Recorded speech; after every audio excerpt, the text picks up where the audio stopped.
Ilkley Moor, 17th of September 1976, 11 years before the policeman's encounter. I'd arrived at the last known contact point at approximately 8:30 a.m. and started taking photographs almost immediately. I'd been given another chance, and this was probably my final opportunity to prove my worth.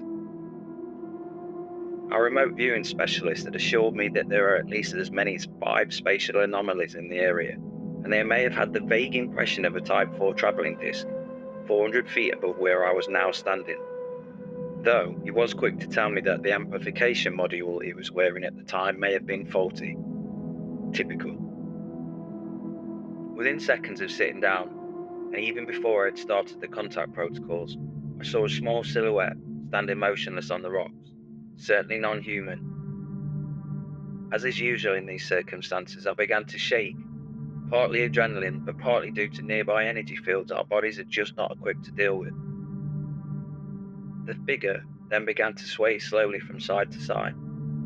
We were warned early on of strange behaviour, told that it was sometimes due to the unfathomable cultural differences, sometimes just misperceived motion due to the various reality-breaking technologies being used, but sometimes it was literally just to confuse us.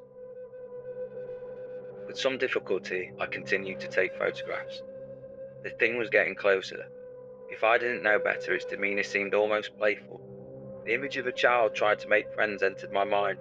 I instantly recognised this as a mental implant, not something bubbling up from memory or my unconscious. This was an outside force trying to get in. For a moment the thing paused, and then waved, an uncanny action, almost like a cartoon. As I snapped away frantically, I realised the lower half of my body had become completely paralysed, and that I was now floating a good foot off the ground.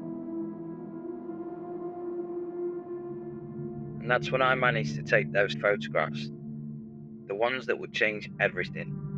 Proof that I had what it takes to get close, and that the creature's ability to paralyse us had only partly worked on me. The pictures, now infamous, only within the halls of the agency of course, shows the thing on all fours, just as it crawled over the rock I was partly hidden behind. In that moment a sparrow had flown toward it, the creature suddenly freezing it perfectly in space. Fascinated, no doubt.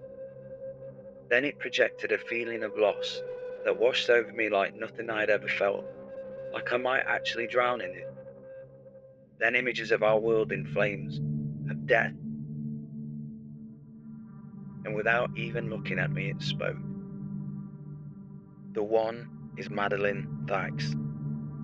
With that the creature released the bird, and just before I lost consciousness, I took 2 more photographs. The rest, as they say, is history.